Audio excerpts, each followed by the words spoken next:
февральда жазып жогорку кеңешке киргизгенбиз.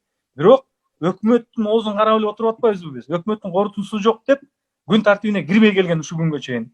Кечээки окуя Сузактагы ошол түрткү болду, ошол күн тартибине мажбур коюлду да каралды. Орустун жакшы сөзү бар. Было бы несчастье, да несчастье помогло. Дегенчи. Ошондой болду. Эгерде бул мыйзам кабыл алынып калса, Сузактагы окуя болбойт беле деген. Жок, эми бул биз мыйзам, 1000 мыйзам кабыл алсак да биз сабатсыздыкты жоймоюн, биз үй бүлөдөгү кичинекей кезден баштап тарбия берип, бир коомдун аң сезимин өзгөртүлмөйүн, бул эч нерсе өзгөрүлбөйт.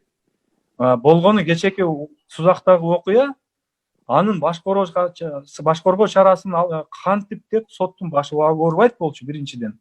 Анан в силу общественного резонанса тергөөчү 144кө кийин переквалификация жасабады, истязание деген. Эми истязание деген бул таптакыр эртеңки сотто рассыпаться этип далилденбей турган берени. Себеп дегенде истязание аны далилдеш үчүн системдик түрдө, систематический характерде күнүгө сабап деген далил болуш керек. Анын далилди каяктан? Ал бир эле видео файлы бар.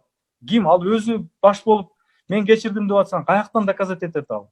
144'tü далилдеш абдан татаал.